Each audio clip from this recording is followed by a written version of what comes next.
इस कार्यक्रम के पुण्यार्चक हैं जयंती परिवार, अलवर, राजस्थान।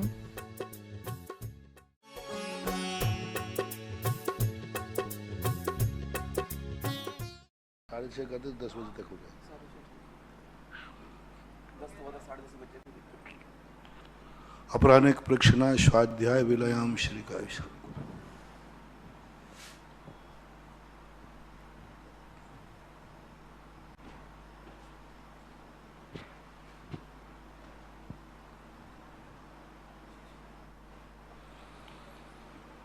नमो अरिहंताणं नमो सिद्धाणं नमो आयर्याणं नमो वज्रायाणं नमो लोये सव्वसाहूर्णं। पंच परमेष्टि भगवान की जय। आचार्य श्री गुरुवर कुंद कुंद महाराज की जय। आचार्य श्री गुरुवर विद्यासागर महाराज की जय। परम पूज्य निध्यापक मुनि श्री सुधा सागर जी महाराज की जय। परम पूज्य मुनि श्री महासागर जी महाराज की जय। नमोस्तु। पीयूष जैन, बड़ा गांव धसान। गुरुवर नमोस्तु। महाराज जी, इनकी जिज्ञासा है कि अकलंक स्वामी से देवगण भी आकर के विवाद करते थे, तो महाराज जी जो देवों से विवाद होता था तो क्या देव शास्त्रों की भाषा जानते थे क्या, और किस भाषा में विवाद करते थे? पहली बात तो यह जो बात है ये किंवदंती के रूप में प्रचलित है। इसको वह सत्यता का प्रमाण नहीं दिया जा रहा है जिस सत्यता के परिणाम स्वरूप अपन इस घटना को मानते हैं। तात्कालिक किसी आचार्यों ने इस घटना का वर्णन नहीं किया। पूज्यवर अकलंक स्वामी महाराज ने खुद भी इस घटना का वर्णन कहीं किया नहीं। चलो वो नहीं करते, समकालीन आचार्यों को तो करना चाहिए कि ऐसा घटना घटी। बाद में रूप में ये प्रचलन में आया है, एक बात। दूसरी बात है, यदि ऐसी घटना घटी भी है तो देवताओं के लिए कोई भाषा बोलना कठिन नहीं, कोई भी भाषा बोल सकते। सामने वाला जिस भाषा में समझेगा उनको वो भाषा बोल सकते, क्योंकि वो विक्रिया से रहते हैं। संसार की ऐसी कोई भी भाषा नहीं है जो देव नहीं बोल सके। उनकी ओरिजिनल भाषा क्या है देवताओं में, स्वर्गों में, इस संबंध में आगम का कोई उल्लेख नहीं है। लेकिन जब वो मनुष्यों के बीच में आते हैं तो वही भाषा बोलते हैं जो भाषा यहाँ प्रचलित है। इसलिए संस्कृत, हिंदी, प्राकृत, जिस भाषा में वाद हुआ होगा उस भाषा में देवताओं को बोलने में कोई बाधा नहीं होती, ऐसा मानना चाहिए। सुमन जैन, कोटा। गुरुवर नमोस्तु। महाराज जी, इनकी जिज्ञासा भी ऐसी है कि जो सुपचंद्राचार्य हुए हैं तो उन्होंने अपने पसीने की रस से चट्टानों को स्वर्ण बना दिया अपने भाई को समझाने के लिए, जब वो रस लेकर के आए। तो महाराज जी, क्या ये संभव है कि महाराज के इस घटना के इतिहास संबंध में भी यही है। पूज्यवर सुखचंद्र महाराज ने यह घटना का उल्लेख कहीं नहीं किया। उनके समकालीन आचार्यों ने, समकालीन बहुत सारा साहित्य लिखा गया, उन्होंने भी किसी उल्लेख नहीं किया कि ऐसी घटना घटी थी। अब ये जो चर्चाएं हैं बहुत बाद में अर्वाचीन परंपराओं से ये चली आ रही। कहाँ से कैसे शुरू हुई ये तो मैं नहीं बोल सकता। तो इस संबंध में भी कोई सत्यता का जो मापक है कि उन्होंने अपने पसीने से या अपनी रस से पहाड़ को सोने का बना दिया था, इतनी बड़ी घटना को समकालीन किसी आचार्य ने उल्लेख नहीं किया। ना ही इस घटना का पूज्यवर सुखचंद्र महाराज ने कहीं उल्लेख किया। अब दूसरी बात है, यदि ऐसी घटना घटी है, सही है, तो कोई बड़ी बात नहीं है, हो सकता है। पूज्यवर कुंद कुंद भगवान ने भी सोने बनाने की विधि का उल्लेख किया है। नागफणीय मूलम नायण तोयण गभ्य नागेण नागम सुवर्णम। नागम हुन सुवर्ण नागम हो सुवर्णम धम्मंतम भच्छ धम्म वात्सभायण, ऐसा कुछ आया। धम्मन्नम भच्छवायन। हाँ, धम्म वात्सभायण, यदि पुण्य है तो हो जाए, उन्होंने उल्लेख किया। तो ये रासायनिक प्रक्रिया है, इसलिए कोई ऐसी घटना घट जाए, एक बात। दूसरी बात, पूज्यवर सुखचंद्र आचार्य महाराज की साधना से प्रभावित होकर के और किसी देव ने आकर के चमत्कार दिखलाया हो तो कोई बड़ी बात नहीं। जैसे मानतुंग आचार्य के लिए देव ने आकर 40 ताले तोड़ दिए। और भी घटनाएं कितनी घटी, वादीराज का जो कुष्ठ दूर होना, और भी चौथे काल में आदि ऐसी घटनाएं घटी, वज्र कपाट का खुलना, आकर के जैसे श्रीपाल आए, चलनी में पानी लाना, नाक का हार होना, नाक हार बन गया। तो ये सारी बातें घटनाओं से लगता है कि कोई बड़ी बात नहीं, हो सकता है। और वो घटनाएं ऐसी घटने में तो असंभव तो नहीं है, लेकिन इस घटना को किस रूप में कैसे लिया जाए, क्यों कैसे लिया जाए, ये बात ऐतिहासिक दृष्टि से जब देखेंगे तो बहुत सारे प्रश्न इसकी ऐतिहासिकता पर खड़े होंगे, इस प्रक्रिया पर नहीं। ये प्रक्रिया तो संभव है, ये तो हो सकता है, लेकिन जब ऐतिहासिक जब देखेंगे तो बहुत विचारणी बात सोचना पड़ेगा। विद्या जैन बड़ा गांव धसान, गुरुवर नमोस्तु। महाराज जी, इनकी जिज्ञासा है, उपसम सम्यक्त में और प्रथमोपसम सम्यक्त में क्या अंतर है? उपसम सम्यक दर्शन कोई सम्यक दर्शन नहीं है। इनके दो ही नाम, प्रथमोपसम और द्वितीयोपसम, ये दो ही नाम मिलते हैं, तीसरा कोई नाम नहीं। प्रथमोपसम सम्यक दर्शन उसे कहते हैं जो किसी जीव को पहली बार हो, अथवा शादी मिथ्या दृष्टि को पल्ल के असंख्यात में भाग बार जब भी सम्यक दर्शन होगा। कोई जीव मिथ्यात गुणस्थान में है, पल्ल के असंख्यात भाग यदि बीत गया, अब उसको क्षयोपसम सम्यक दर्शन नहीं होगा, क्षायक नहीं होगा, नियम से प्रथमोपसम सम्यक दर्शन ही होता है। उसको भी प्रथमोपसम ही कहते हैं, हालांकि एक बार पहले हो चुका, लेकिन द्वारा कहने में लागम में उसको प्रथमोपसम ही कहते हैं। अब उसको यदि अपन उपसम सम्यक दर्शन कहें तो कोई बाधा नहीं है। और एक द्वितीयोपसम सम्यक दर्शन होता है, जो उपसम श्रेणी चढ़ने वालों के लिए ये शब्द, ये नाम प्रयोग किया जाता है। इसलिए यहाँ उपसम को प्रथमोपसम मान लेना, द्वितीयोपसम है तो प्रथमोपसम कहना ही पड़ेगा, ऐसा। महिला मंडल बड़ा गांव धसान, गुरुवर नमोस्तु। महाराज जी, इनका प्रश्न है कि एक आटे के मुर्गे को बना करके बलि दे दी गई, तो उसको नरक निगूत में जाना पड़ा। तो महाराज जी, कोई अगर व्यक्ति का पुतला बना करके जलाते हैं तो उनके परिणाम क्या होंगे? पुतला का क्या रूप बनाया आपने? उसको जीवित बनाया, प्राण प्रतिष्ठा की क्या? नहीं, नेताओं का पुतला जलाते हैं महाराज जी, कई नेताओं का पुतला जला दिया करते हैं। ये तो गलत है। देखो, इसमें तो उसको संकल्प है। हमारे यहाँ एक सामान पुतला, एक कागज में किसी का चित्र बना है, फट गया। एक मिट्टी की मूर्ति बनी थी, प्रतिष्ठा नहीं थी, टूट गई, कोई बात नहीं, हमारे तोड़ने का भाव नहीं था, उसमें हमने प्राण प्रतिष्ठा नहीं की थी। एक आकृति बनना अलग चीज है, आकृति बनाना अलग चीज है। जैसे पहले, बहुत पहले चलते थे, शक्कर के आइटम बनते थे, घोड़ा, हाथी, आज भी बनते और बच्चे खाते हैं। हाँ, तो वो गलत है, क्योंकि उसमें संकल्प, मैंने हाथी की सूंड खा ली, मैंने घोड़े का पैर खा लिया, तो ये जो संकल्प आ रहा है भाव, ये संकल्प ही हिंसा में जाएगा। यदि हमने उसकी प्राण प्रतिष्ठा कर दी है कि ये फलाने का पुतला है और मैं इसको जलाता हूं, यानी उसको जला रहा हूं, तो बराबर संकल्प ही हिंसा का दोष आएगा। सामान्य रूप से यदि कोई आकृति है, टूटती है, फूटती है, कैलेंडर जल फट जाते हैं, जलाते हैं, मूर्तियां थोड़ी बहुत खंडित हो जाती हैं, विसर्जित करते हैं, लकड़ी के खिलौने होते हैं, घोड़े, हाथी, इनको आप जला देते हैं। लकड़ी का हाथी था, घोड़ा था, टूट गया, आप उसको पानी में डाल दिया, तो वो दोष नहीं, क्योंकि वहां हमें मारने का भाव नहीं। दूसरी बात, अब हमारे शास्त्रों में कई बार ऐसा प्रश्न आया कि पंचक आदि में किसी का मरण हो जाता है तो घास के 5 मुर्दे बनाए जाते जीवित नहीं। वहां स्पष्ट लिखा, लोग कहते हैं इसमें तो संकल्प ही हिंसा का दोष आएगा। नहीं, वहां जीव की स्थापना नहीं की गई है, वहां मृत जीव की स्थापना की गई है।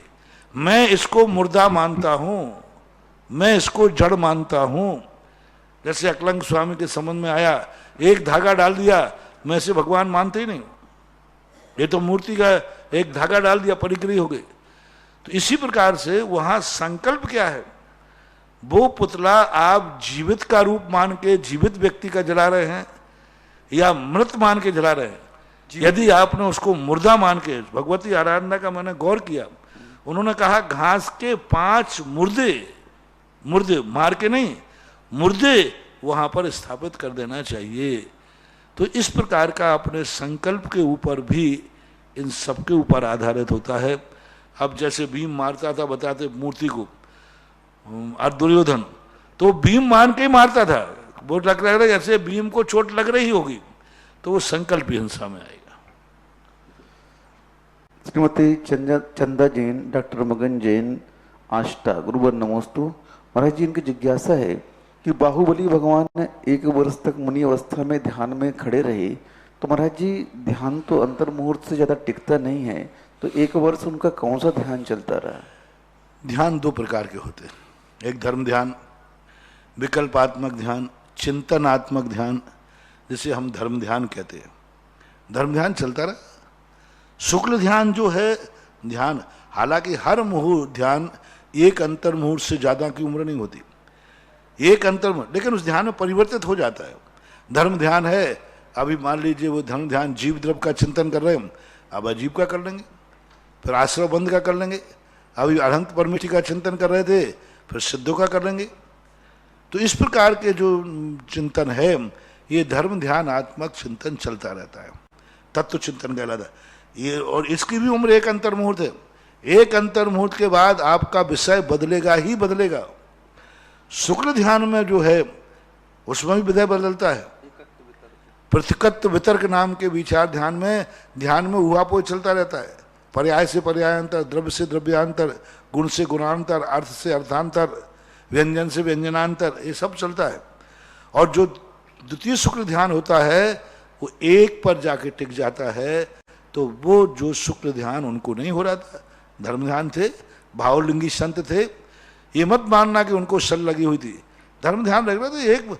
अरे भाई बाहुबली को तो 1 साल ही लगा, उनके पिता श्री तीर्थंकर आदिनाथ को 1000 साल लगे। महाराज जी, कोई कहता है कि महाराज शल्य सहित थे, तो शल्य में तो धर्म ध्यान बनेगा नहीं, शल्य सहित महाराज खड़े हुए थे। नहीं, शल्य रहे थे, शल्य की कहीं उल्लेख आगम में है ही नहीं, शल्य कहीं। ध्यान एकाग्र नहीं हो रहा है तो शल्य कह दिया। ऋषभ देव को 1000 वर्ष तक ध्यान में खड़े रहे। अब उनको क्या, उनको क्यों, वो तो चलो तीर्थंकर हैं, वो तो सामान कामदेव थे, नहीं हुआ। मन की चंचलता है, स्थिर नहीं हो पाए, नहीं हो पाते। किसी को कम समय में दीक्षा लेते ही पारसनाथ को 4-5 महीने में ही काम हो गया, केवल ज्ञान हो गया, और आदिनाथ को 1000 साल लगे। सब तीर्थंकर, ये मन की चंचलता है।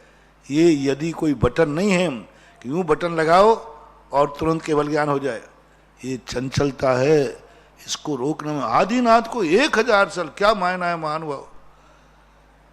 1000 वर्ष तक 6 महीने के लिए बैठे थे केवल ज्ञान प्राप्त करने, 6 महीने में मन इकट्ठा नहीं कर पाए। तो हम एक अंतर मुहूर्त की बात कर रहे हैं। तीर्थंकर जो पूर्व भाव से तीर्थंकर बंद के आए, और तीर्थंकरों के हाल देखो कैसे।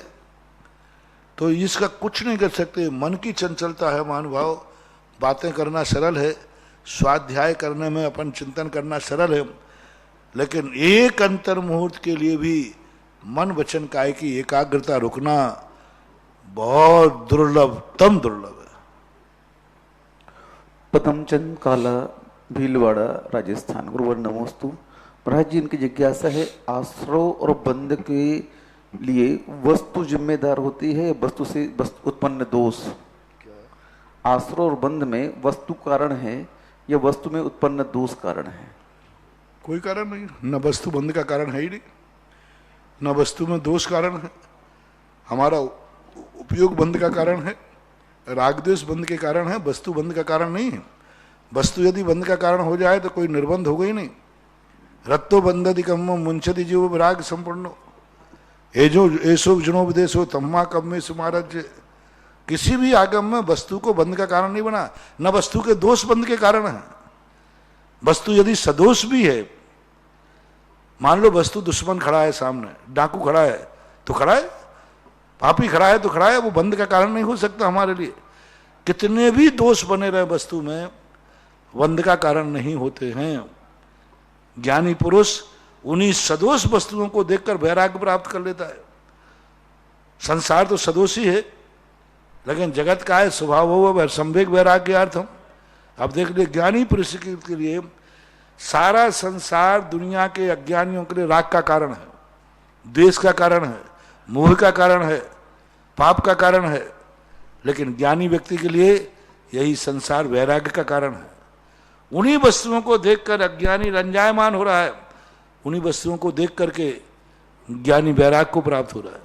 इसलिए वस्तु बंध का कारण नहीं, न वस्तु का दोष बंध का कारण है।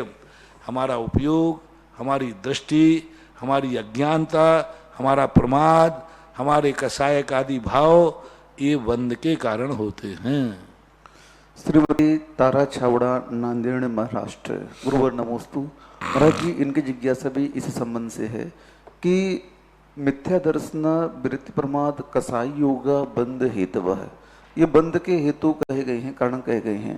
तो महाराज जी, इन आस्त्रों और बंध के माध्यम से शुभ और अशुभ दोनों आस्त्रों और बंध होते हैं। तो महाराज जी, हम इनको शुभ में कैसे उपयोग लगाएंगे कि इन बंध के कारण हमारे शुभ भी हैं?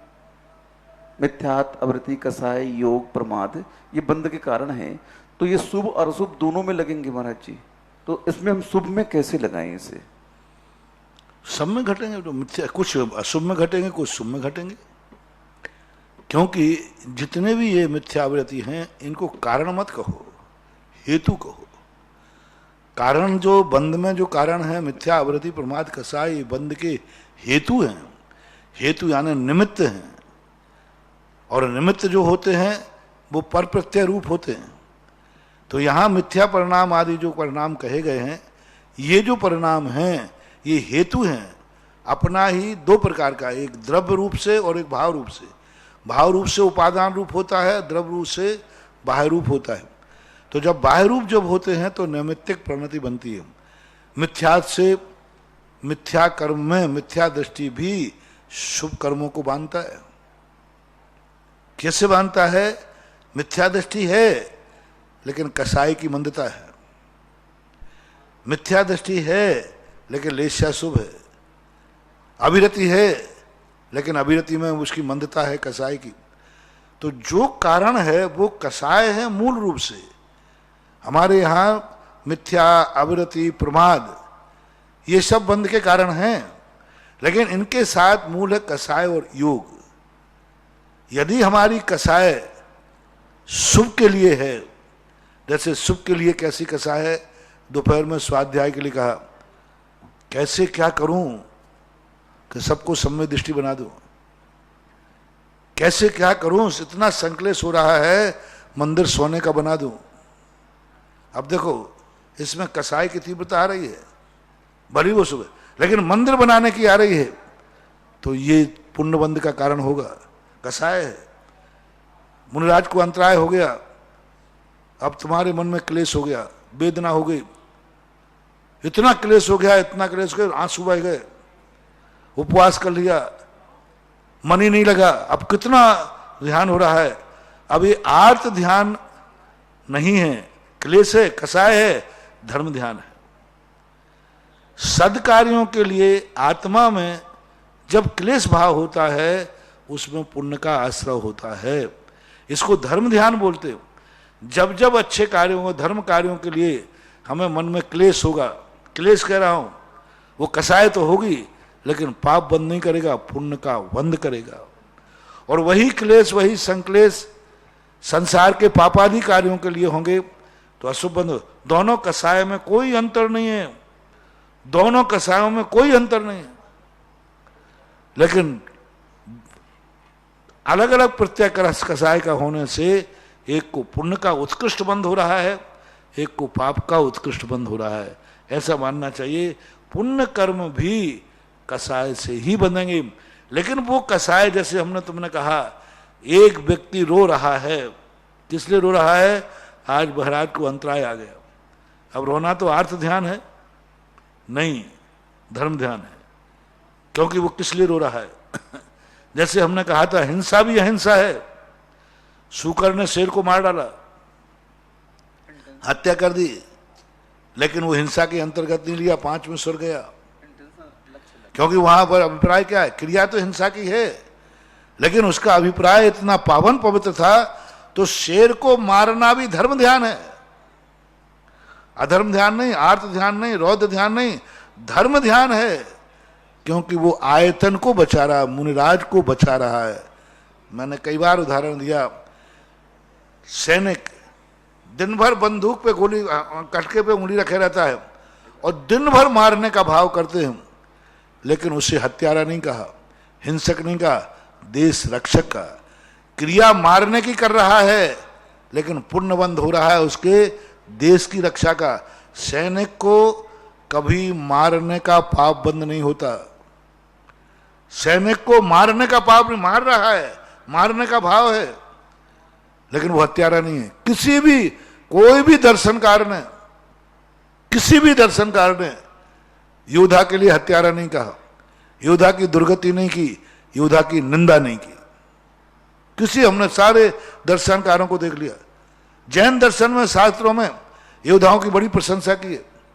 अब देखो, वो मारने की क्रिया कर रहे हैं, लेकिन उसको हत्यारा नहीं कहा, हिंसक नहीं कहा, उसे उसके लिए देश रक्षक कहा, दुर्गति नहीं कराई, सदगति कराई। तो अब इस सैनिक के उदाहरण से आपको समझ लेना चाहिए कि यहां परिणति क्या है। जैन दर्शन आपके लक्ष्य को, अभिप्राय को पकड़ता है कि आपके किस अभिप्राय से आप कर रहे। कसाय है, जब वो शेर को मारता था शुकर, बहुत तेजी से मुसाना ने ऐसा मारूंगा कि इस बार तो निपटा ही दूंगा, इतने जोर से कसाय भाव कर रहा था। लेकिन उस समय, अब देखो, शेर का निशाना बना रहा है, मुझे कहां दांत मारूं कि शेर लट जाए, मर जाए। पूरी कसाय और तेजी के साथ जा रहा है। कसाय तेज है, लेकिन अभिप्राय में मुनिराज की रक्षा है, तो पुण्यबंध हो रहा है। शेर को मारता हुआ भी पुण्यबंध कर रहा है, क्योंकि दृष्टि उसकी शेर की मारने पर नहीं है, लक्ष्य उसका मारना नहीं है, लक्ष्य मुनिराज को बचाना है। इसलिए हमारे यहाँ थोड़ा बहुत पुण्यबंध, पाप बंद होता है। सावध लेसौ बहु पुण्य रासौ, पुण्य की क्रियाओं में सावध होता है। मंदिर बना रहा है, आरंभ परिग्रह होगा, लेकिन वो आरंभ परिग्रह की कोटि में नहीं, किसी भी आगम में नहीं लिखा मंदिर बनाना, मूर्ति बैठाना ये आरंभ परिग्रह है, कहीं नहीं लिखा। मंदिर की पूजा का दीप जलाना आरंभ परिग्रह है, कहीं नहीं लिखा। पाप के लिए जो किया जाता है वो आरंभ और परिग्रह में आता है, और जो धर्म के लिए आरंभ परिग्रह किया जाता है उसमें पुण्य का बंध होता है, पाप का बंध नहीं होता, ऐसा मानना चाहिए। राजेंद्र कुमार जी छावड़ा, नांदेड़, महाराष्ट्र। गुरुवर नमोस्तु। महाराज जी, इनकी जिज्ञासा है कि कसाय अनुरंजित योग प्रवृत्ति लेस्या, तो महाराज जी लेस्या कसाय 10वें गुण स्थान में समाप्त हो जाती है और उसके उपरिल गुण स्थानों में शुक्ल लेस्या कही गई है, तो वो कैसे घटित होगी महाराज जी? पूज्यपाद स्वामी ने स्पष्ट रूप से कह दिया, उपचार से कहा जाता है। उपचार इसलिए कहते हैं, वहाँ लेस्या है नहीं, लेकिन लेस्या जैसा कार्य देखा जा रहा है। लेस्या नहीं, जैसे अपन किसी कहते अरे भाई वो तो साक्षात शेर है, शेर नहीं है। उपचार से ऐसा कहा जाता है, इसलिए आगम में उपचार शब्द कहा। यथार्थ में सिद्धों आरहंतों की लेस्या नहीं होती, लेकिन उपचार से लेस्या है, क्योंकि दो में से अभी एक तो है ना, दो मिलकर के लेस्या बनती थी तो एक खत्म हो गई, लेकिन योग तो अभी है, ऐसा माना। विनय चंजैन हाथरस। गुरुवर नमोस्तु। महाराज जी, सामाजिक इनकी वो है कि मंदिरों में जैसे जीर्ण शीर्ण हो जाते हैं फोटो वगैरह, जिनवाणी वगैरह, नमोकार मंत्र लिखे हुए, तो उनके हम क्या करें? जिससे हमारे, बहुत बार बता चुका हूं, मुनिराज की आत्मा निकल के शरीर बसता है तो क्या करते हो? जो मुनिराज के शरीर का करते हो वही फटे हुए साथ, फटी हुई पत्रिकाएं, फटे हुए चित्र आदि का। जब साक्षात मुनिराज जिसमें थे उसी शरीर को तुमने संस्कारित कर दिया, तो ये फोटो पत्रिकाएं वगैरह फट जाती हैं, तो उनको संस्कारित करना चाहिए, पानी में नहीं डालना चाहिए। पानी में डालने से सड़ते हैं, गलते हैं, कीड़े पड़ते हैं उसमें। कैलाश चंद जैन, कोटा। गुरुवर नमोस्तु। महाराज जी, इनकी समस्या ये है कि आपके आशीर्वाद से ये शिखर बनवा रहे थे कोटा में मंदिर का, तो वहां पर एक बिजली गिर गई और थोड़ा सा क्रैक आया है उसमें। तो महाराज जी ये पूछ रहे हैं कि अब हमें क्या करें उसके लिए आगे। इंजीनियर से संपर्क करें, इंजीनियर से संपर्क करके उसको ठीक करें। और सभी भारत के लोगों से कहना है, शिखरों पर आज के समय पर बड़ी सुविधाएं हैं, तड़िक चालक यंत्र लगाओ। आप लाखों का तो करोड़ों का तो मंदिर बना लेते हैं और 10-20 हजार रुपए के कारण से मंदिर को नुकसान हो जाता है। आज भी भारत में 80% लोग बिना तड़िक चालक यंत्र के हैं और प्रति वर्ष लाखों रुपया मंदिरों में खर्च हो रहा है। करोड़ों रुपए के मंदिर बन रहे हैं, बड़े ऊंचे ऊंचे बन रहे हैं, लेकिन तड़िक चालक यंत्र जो 10-20 हजार रुपए का लगता है, उसको लगाने के लिए किसी की खबर नहीं है। यानी जैनी सब कुछ कर रहा है, सुरक्षा में बिल्कुल खर्च नहीं कर रहा है। मेरा कहना है, आज प्रश्न आया है तो भारत के हर दिगंबर जैनियों को मेरा आदेश है, उपदेश है कि मंदिर बनते समय कलशारोहण बाद में करो, ध्वजारोहण बाद में करो, सबसे पहले तड़िक चालक यंत्र लगाइए। कुछ नहीं करना है, एक डंडा जाता है ऊपर जो ध्वजा से ऊपर जाएगा, और एक तांबे की पत्ती लाकर जमीन में उतार दो, बिजली गिरेगी, वो तार के बहाने आकर के जमीन में चली जाएगी, आपका मंदिर बच जाएगा। अब बोलो एक शिखर का कोई खंडित होना लाखों करोड़ों रुपए में पड़ती है, 10-20 लाख की शिखर पड़ेगी। ईंट का ही बनाओगे तो 5-10 लाख की बनेगी, और ये 10-20 से 15 हजार रुपये में तड़िक चालक यंत्र लग जाता है। सभी लोगों को इस ऐसा दिवाली के पहले सभी मंदिरों में, जो भी मेरे प्रवचन सुन रहे हैं, जिनका जहां चलती हो, सभी मंदिर हर कार्य छोड़ दो और निर्माण कार्य बंद कर दो। सबसे पहले शिखरों के ऊपर तड़िक चालक यंत्र लगना चाहिए। बहुत इजी काम है, सरल काम है, सस्ता काम है, और सुरक्षा कितनी है। मान लो वही बिजली मूर्ति पे गिर जाए तो, वो गिरती सीधी शिखर पे गिर के, शिखर मूर्ति पे गिर जाए तो अकल्पनीय क्षति हो जाएगी। और उसी समय मंदिर में कोई है तो व्यक्ति को दुर्घटना हो जाए, फिर क्या करोगे। कभी भी बिजली गिरने का कोई समय थोड़ी होता है, कोई समय नहीं। मान लो उस समय मंदिर है, अभिषेक कर रहा है, शांत धारा कर रहा है, उस समय गिर जाए तो सबसे पहले तड़िक चालक यंत्र लगाओ। तीर्थ क्षेत्रों की कमेटियों से मेरा कहना है, सब कार्य बंद करके पहले जो उसका प्रोसेस हो उनके अनुसार अपने मंदिरों पे सब पे तड़िक चालक यंत्र लगना चाहिए। अमित जैन, पुणे। गुरुवर नमोस्तु। महाराज जी, इनका कहना है कि कोई व्यक्ति अनैतिक तरीके से पैसा जैसे घूस आदि लेकर के कमाता है और अन्य जो व्यवसाय पापमय हैं उनसे पैसा कमाता है और दान देता है, तो उस दान को स्वीकार करना चाहिए या नहीं करना चाहिए। पहले बताओ, वो पाप के दान के लिए पाप कर रहा है कि पाप करेगा चाहे दान दो या नहीं दो। नहीं, उसका कार्य व्यापार ही वही है। तो अब वो दान नहीं दोगे तब भी तो वो कमाएगा। मैं आपसे पूछना चाहता हूं, एक व्यक्ति ने चोरी करके दान लाया, चोरी करके आया। अब वो चोरी करके आया, महाराज के पास आया, महाराज जी मैं गौशाला में दान देना चाहता हूं। तो कौन है? बोले महाराज चोर है, ये माल चोरी का है, और यदि आप चोरी का माल हमें नहीं दान में नहीं देने देते तो हम शराब की पार्टी करेंगे, जुआ करेंगे, शराब करेंगे। अब क्या करना चाहिए? आप ही लोग सारे प्रश्न जवाब मैं ही दूं क्या? अब मैं आपसे प्रश्न कर रहा हूं और वो कह रहा मैं शराब पीऊंगा, पक्का शराब की पार्टी करूंगा, जुआ खेलूंगा और ऐसो आराम दुनिया भर के पाप और करूंगा। एक पाप तो कर ही है चोरी का, और पैसा आने पर दूसरा पाप और करेगा। अन्यथा वो कह रहा है कि मेरा पैसा गौशाला में लगवा दो। तो मैं प्रश्न पूछ रहा हूं प्रश्न मंच के माध्यम से जिज्ञासा कि इसका क्या करना चाहिए? है चोर का डाकू का दान में तो लग रहा है। अपेक्षाएं देखो। हाँ, ये कहना कि महाराज जी दान देना है इसलिए मैं चोरी करता हूं, आप दान नहीं देना पड़े तो मैं चोरी छोड़ दूंगा, तो फिर मैं कहूंगा नहीं दान मत दो। लेकिन वो कर ही रहा है चोरी। एक पाप को किया, दूसरा पाप और करेगा, तो कम से कम कितना नुकसान बच जाएगा।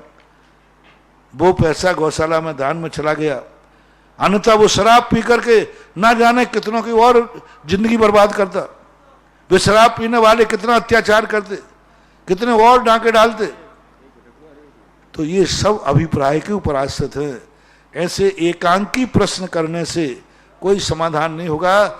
वहां अपेक्षा देखी जाएगी, व्यक्ति परिणति देखी जाएगी, और देख करके देखा जाएगा कि यदि दान में लेते हैं तो ये पाप, एक पाप बच जाएगा, और दान में नहीं लेते हैं तो दूसरा पाप भी होगा। ये विवेक रख करके सोच करके लेना चाहिए, विचार करना चाहिए। इस पे एकांत कोई निर्णय सुनाना उचित नहीं होगा। परम पूज्य निर्यापक समन मुनि पुंगाव श्री सुधा सागर जी महाराज के पवित्र पावन चरणों में जिनवाणी चैनल और सुधा कलश चैनल के माध्यम से देख रहे देश विदेश के सभी श्रावकों की ओर से कोटिशः नमोस्तु नमोस्तु नमोस्तु गुरुवर। महाराज श्री आपके आशीर्वाद से तपोदय तीर्थ क्षेत्र पर जो विभिन्न योजनाएं चल रही है, जैसे बड़े बाबा की बेदी में स्वर्ण दान, भक्त असीमकालीन भक्तामर विधान, तीर्थ रक्षक, वृक्षारोपण, तो आज भगवान की बेदी के लिए स्वर्ण दान की घोषणा की है। 11,000 रुपए की राशि से श्रीमती मीरा, इंजीनियर राकेश, अंकुर, अनामिका, अमृत, ज्ञान, दीपक, वसुंधरा जैन, नगर दमोह। 5100 रुपए कांता जैन, महावीर, ममता, मुकेश, भूवी, गीतिशा जैन, ठग परिवार, गुलाबबाड़ी, कोटा।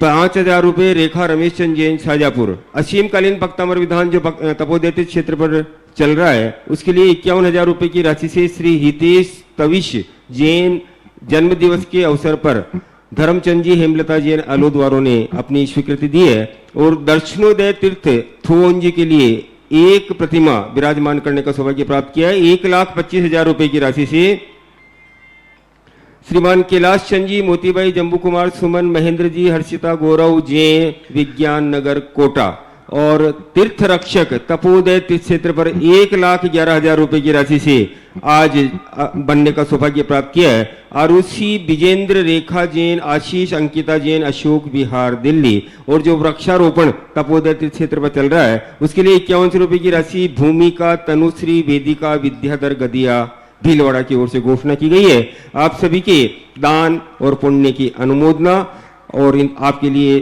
जोरदार तालियां। पहली जिज्ञासा है महाराज श्री सुमन कासलीवाल बुंदी की ओर से। नमोस्तु महाराज श्री। महाराज श्री भगवती आराधना ग्रंथ जी में सिद्ध के 4 प्रकार बताए हैं, इनमें से नाम सिद्ध समझ में नहीं आया, कृपया समाधान करें। नाम सिद्ध का अर्थ होता है गुण निरपेक्ष। किसी का नाम रख दिया सिद्ध, अब उसमें कुछ है ही नहीं, कुछ भी नहीं है। सिद्ध सागर नाम रख दिया, अब सिद्ध है ही नहीं। तो गुण निरपेक्ष संज्ञा मात्र को सिद्ध कहते हैं। हम किसी को भी सिद्ध कह सकते हैं। सिद्ध वही हैं जो 8 गुणों से संपन्न हो, लेकिन अपन ने किसी को भी सिद्ध कह दिया। तो गुण निरपेक्ष संज्ञा मात्र को नाम सिद्ध कहते हैं। अगली जिज्ञासा है अरविंद कुमार जैन शिविरार्थी कानपुर वाले की ओर से। मेरे परम पिता तुल्य पूज्य गुरुवर, आपके श्री चरणों में नमोस्तु नमोस्तु नमोस्तु। पूज्य श्री, कल आपके सानिध्य में दूसरा नाम पूज्य श्री, यह बड़े ही सौभाग्य का विषय है कि हमारे परम उपकारी आचार्य भगवान श्री विद्यासागर जी महाराज की सोच थी कि भारत देश की शिक्षा मातृभाषा हिंदी में होना चाहिए। और इस संबंध में कल श्रीमान पीएम नरेंद्र जी मोदी ने अध्यक्षता में शिक्षा नीति में बदलाव कर 34 साल बाद शिक्षा नीति में बदलाव लिया है। हमारे देश में पहले पाठ्यक्रम 10+2 के हिसाब से चलता था, लेकिन अब ये 5+3+3+4 के हिसाब से होगा। और 5वीं तक कम से कम और 8वीं तक स्थानीय भाषा या मातृभाषा हिंदी में पढ़ना होगा। रटंत विद्या नहीं होगी। अब नींव पर बल दिया गया है। किताबों का बोझ कम होगा, ज्ञान ज्यादा बढ़ेगा।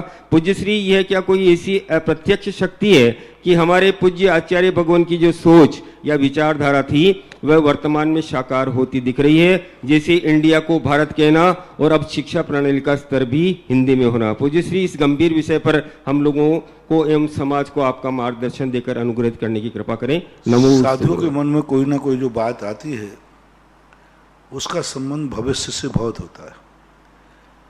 वर्तमान में तो उसका संबंध कोई समझता नहीं, लेकिन उसका भविष्य का कोई ना कोई संकेत होता है।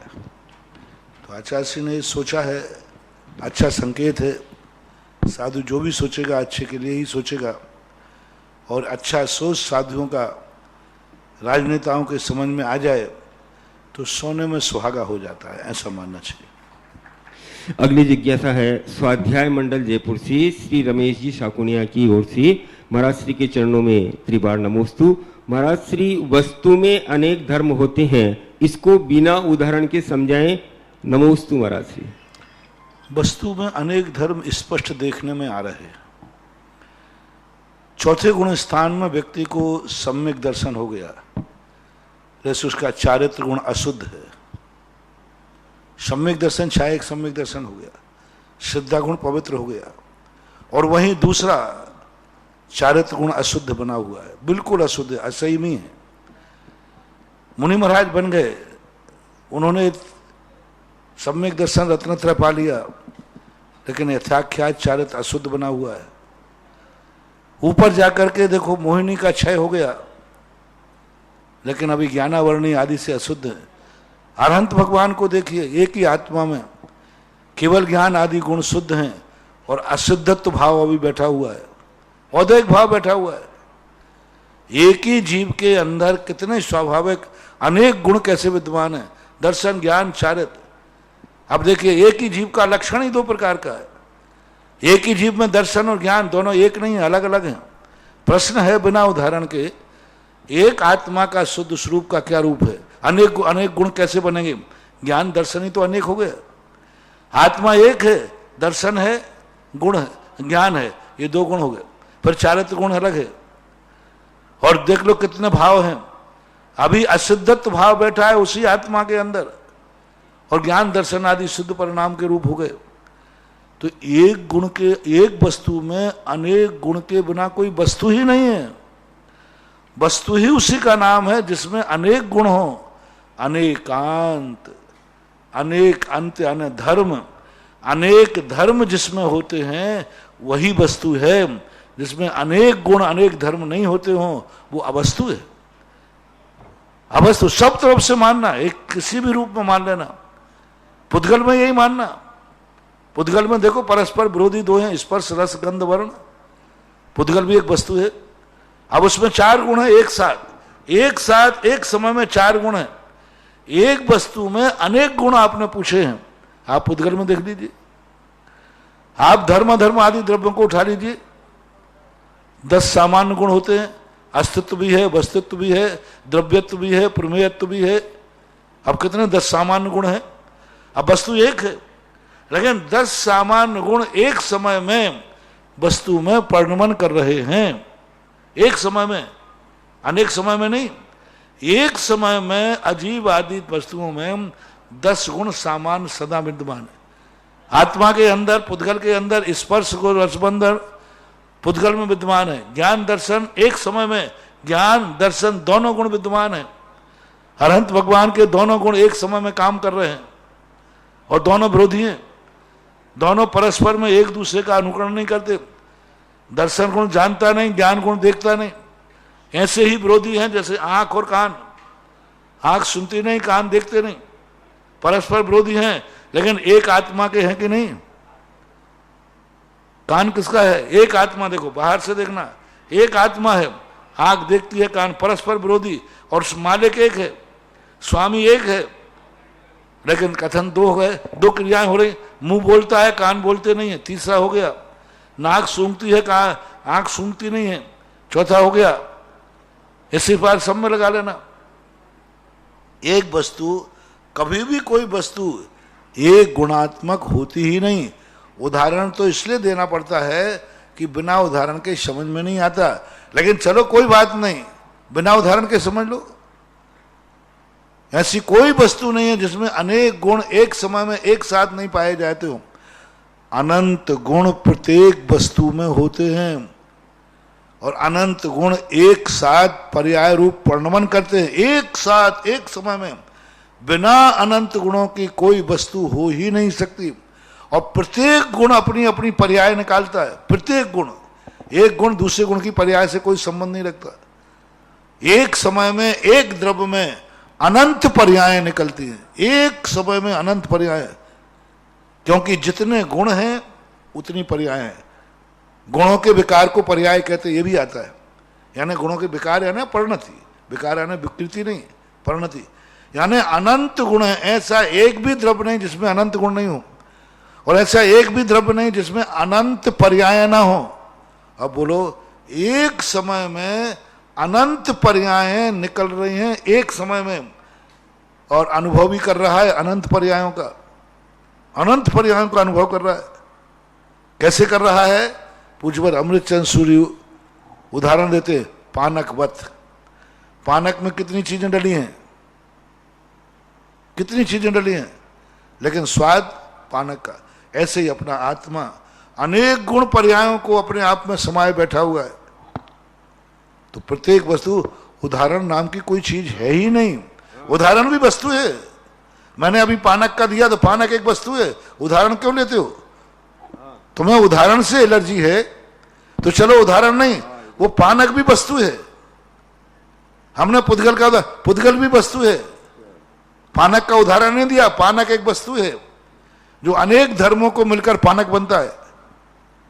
पानक एक वस्तु है जो अनेक धर्मों को मिलकर बनता है। शक्कर, मीठा, दूध, इलायची, बादाम, जो भी तुम डालते हो, इन सब चीजों को बनता है, उसी का नाम पानक है। तो दुनिया को आप किसी को उदाहरण मानो मत। जो जो तुम्हें देखने में आ रहा है सब वस्तु है, सब वस्तु है। ये माइक वस्तु है, ये शास्त्र वस्तु है, ये चौकी वस्तु है, ये जो टीवी है वस्तु है। आप टीवी पे देख रहे होंगे तो टीवी भी वस्तु है, और आप देख रहे हो आप भी वस्तु हो। सब वस्तु है संसार में। जो जो दिखने में आ रहा है सब वस्तुएं दिखने में आ रहा है। छद्मस्त व्यक्ति वस्तु को ही देख रहा है। यानी किसी चीज को आप उदाहरण मत मानो, सबको वस्तु मानो। आंख भी वस्तु है, कान भी वस्तु है, मुंह भी वस्तु है, जो शब्द निकल रहा है वो भी वस्तु है। एक भी ऐसी दुनिया में बस नहीं है जो अपन को वस्तु से पृथक देखने में आता है। द्रव्य को हम नहीं जानते हैं, गुण को हम नहीं जानते हैं, पर्यायों को हम नहीं पहचान पाते। सभी पर्यायों को हम वस्तु को पहचानते हैं। हमें मालूम नहीं है कि द्रव्य क्या है, क्योंकि हमें जो द्रव्य दिखता है वो किसी न किसी पर्याय में दिखता है। जो हमें दिख रहा है वो पर्याय है, और द्रव्य पर्याय में बहुत अंतर होता है। जो जो हमें दिख रहा है वो सब पर्याय है, और द्रव्य का जो द्रव्य हमें दिखता ही नहीं है, द्रव्य को हम जानते ही नहीं है। द्रव्य को तो मानते हैं, द्रव्य को हम मानते हैं। छद्मस्त कभी द्रव्य को जानता नहीं, किसी भी द्रव्य को नहीं जानता, सब पर्यायों को जानते हैं। और गुण को भी नहीं जानते। हम ज्ञान गुण की पर्याय जानते। मुझे मति ज्ञान का अनुभव होता है, शुद्ध ज्ञान का अनुभव होता है, अवध ज्ञान जिनको उनको अवध ज्ञान का अनुभव होता है, लेकिन ज्ञान का अनुभव किसी को होता ही नहीं। ज्ञान को जानते ही नहीं। वो देख रहा था, बोले क्या है ये? मति ज्ञान है, ये तो पर्याय है मति ज्ञान। ज्ञान बताओ, ज्ञान क्या है? मति ज्ञान वस्तु, ज्ञान वस्तु की पहचान है, और ज्ञान द्रव्य की पहचान है। मति ज्ञान, शुद्ध ज्ञान ये वस्तु की पहचान है, और ज्ञान गुण जो है द्रव्य की पहचान है। तो हम ना तो द्रव्य को जानते हैं ना ज्ञान को जानते। हम मति ज्ञान को जानते, वस्तु को जानते, कि जो जान रहा है, देख रहा है, वो जीव है। लेकिन वो ज्ञान गुण वाला जीव जो है हमारे ज्ञान का विषय नहीं। हम या तो मति ज्ञान से जान रहे हैं या शुद्ध ज्ञान के जा रहे हैं। यही मेरे अनुभव में आ रहा है। इससे पूज्यवर कुंदकुंद भगवान ने वस्तु शब्द का प्रयोग समय सार में नहीं किया, पंचास्तिकाय में वस्तु शब्द का प्रयोग किया, क्योंकि वस्तु संसार की व्यवहारिक व्यवस्था बनाने वाली बहुत बड़ी चीज है। सिद्ध क्या है? वस्तु। अरहंत क्या है? वस्तु। तुम क्या हो? वस्तु। परिवार क्या है? वस्तु।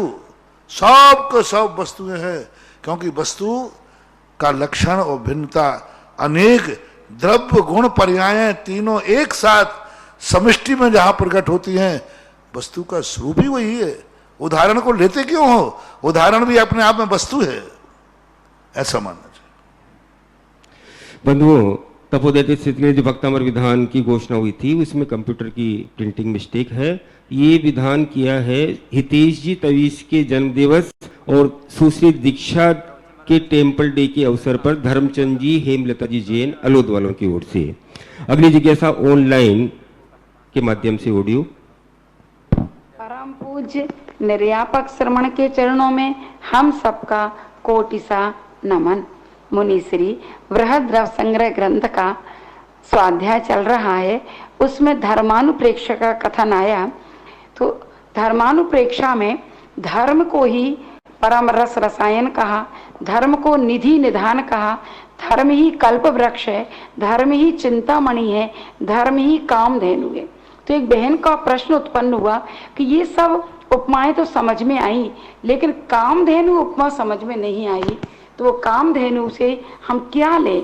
क्या ऐसी कोई कामधेनु होती है जैसे चिंतामणि रत्न होता है, कल्प वृक्ष होता है, कि जिसके पास जाकर के हमारी सारी मनोकामनाएं पूर्ण हो जाती हो? इसका समाधान कुछ चीजें क्या होती हैं, संज्ञा को प्राप्त होती है। संज्ञा हम किसी की, जैसे अमृत कह देते हैं, अमृत का अर्थ होता है जो मरे नहीं, लेकिन जल को भी अमृत कह दिया गया। अब ये संज्ञा मात्र है, जल का नाम अमृत है, लिखा है साथ में, क्योंकि वो जीने के काम आता है, जलाता है।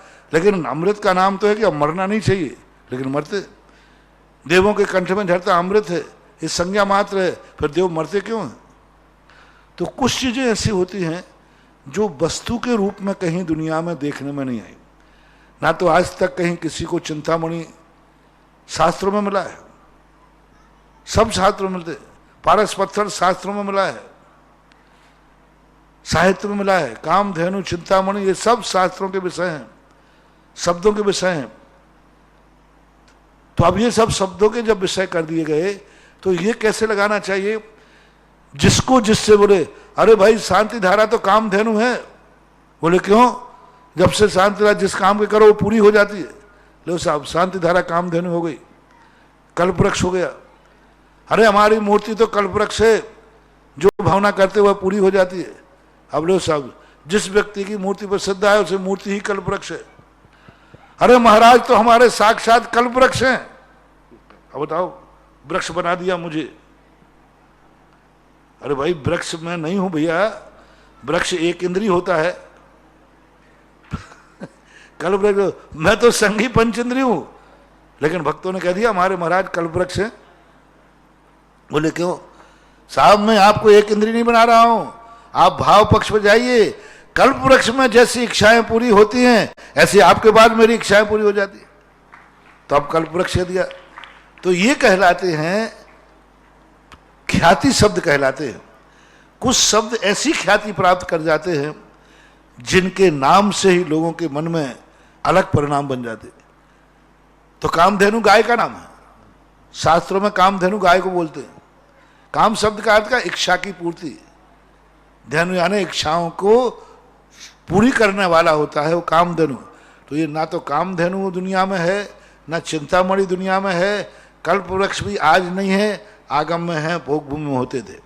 लेकिन आज जिसे अपन कल्पवृक्ष उपमा के रूप में आए गए, तो ये जो भगवान के लिए धर्म के लिए जो उपमाएं दी हैं, धर्म एक पर्याय है, वो कोई वस्तु नहीं है।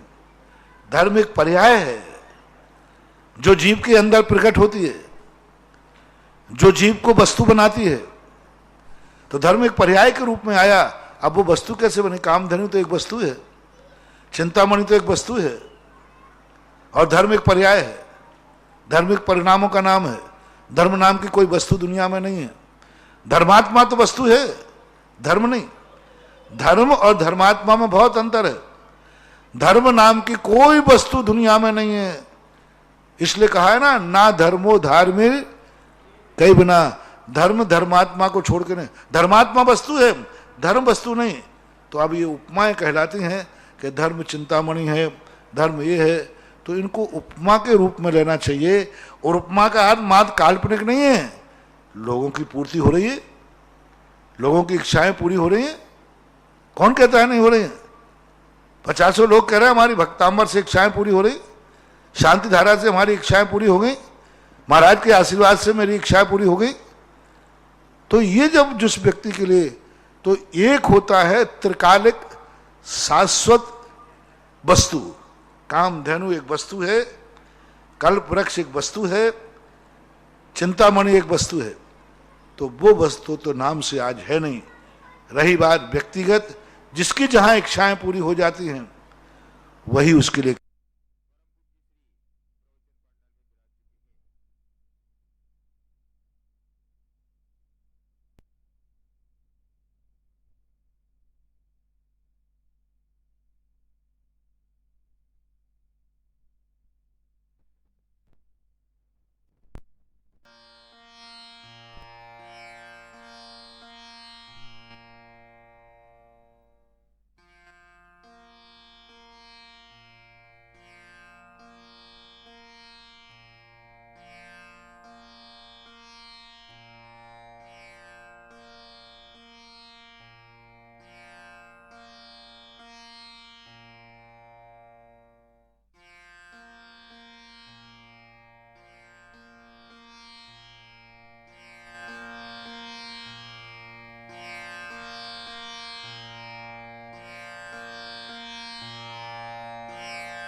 इस कार्यक्रम के पुण्यार्चक थे जयंती परिवार, अलवर, राजस्थान।